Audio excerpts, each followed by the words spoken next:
Hi, this video is designed to talk about the MLA format for essays. This is a sheet that you will typically find as the last page of your syllabus. What this does is this gives us a template for how your work should be typed up when it is presented in my class. This is based on what is in the MLA handbook itself, and quite frankly hasn't changed in many years. Now, if you look at this, before even reading a single word on what you see in front of you, you see a regular 8.5 by 11 white page, right? This is what our computer shows us, what it's going to look like. And it is double spaced with 1-inch margins, top, bottom, left, and right. Okay. Your last name should appear in the upper right-hand corner, whatever your last name is. Now, I've had students, I don't know if they're trying to trick me or be funny, but they've written literally the words your and last and name. Obviously, that's not what I want. Whatever your family name is, that's what goes up here, and then the page number. And that should appear on each and every sheet of your essay, including the works cited page. Now, I know some students are better than others that were using word processing documents, but it shouldn't be that hard to figure out how to use a header. Okay. This section over here is what I like to call the name block. The name block is where your full name goes, not the words your and full and name, but your name. Then my name. Just call me Professor Hoffman. That's usually the best way to do it. Okay. I'm not Dr. Hoffman, by the way. I do not have a PhD or an EDD, or an MD for that matter. Then the course number. Now, this MLA format sheet is for my English 101. If you're taking a different class, it'll be that, whatever, 205, 215, 216, 240, whatever class I happen to be teaching that you're taking with me. And the date is given the day, month, year format. And should be presented that way very clearly in this order. Again, this whole part is double spaced. Then we drop down, and in the center on its own line is the title of your work. Now, the title of your work should be a content-related title.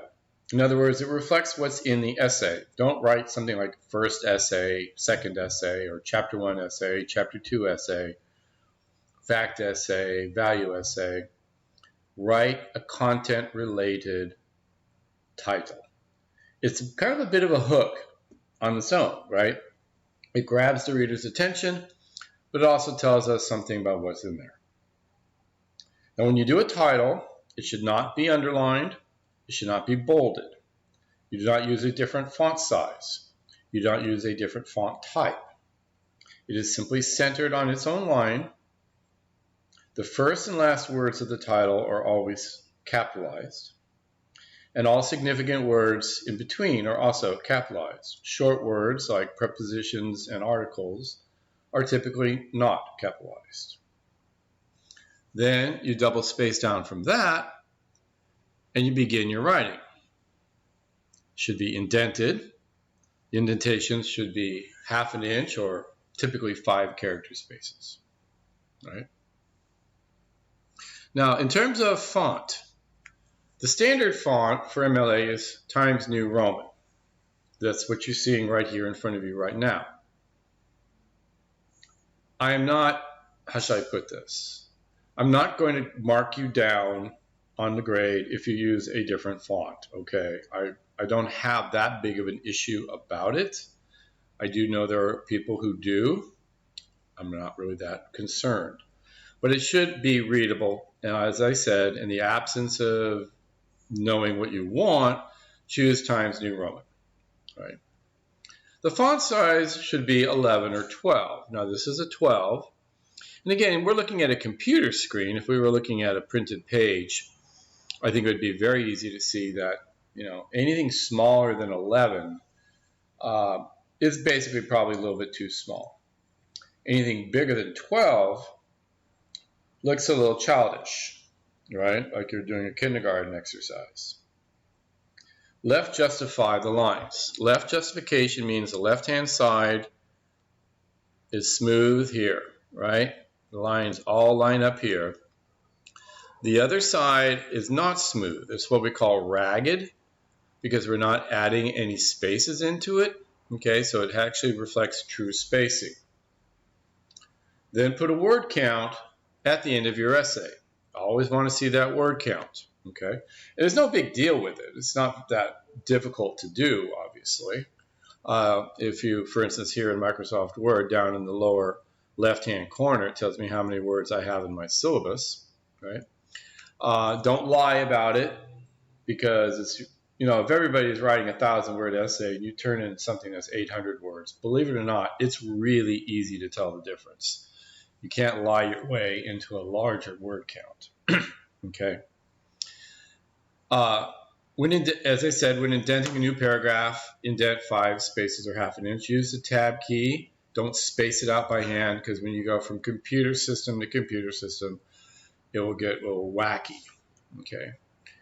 Now, always make sure you're looking at the current edition of the MLA handbook to see that your documentation, including in-text citations and works cited page, is done correctly. Okay, so whatever the current MLA handbook is, make sure you have that or have access to resources that will show you that. Purdue OWL is a favorite. I typically, in my classes, I have examples of MLA format posted. So make sure you look at that. Consult the Untitled Essay Guidelines, which is a standard handout that I give to all my classes.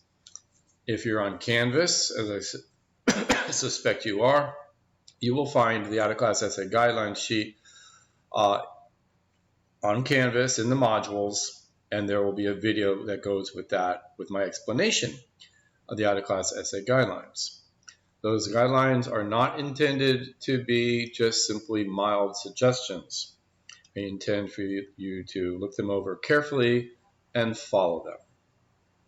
Okay, so that is what the MLA format sheet looks like. This is, again, the template. You want to make sure when you are doing your work for my class that it resembles this, okay? Thank you.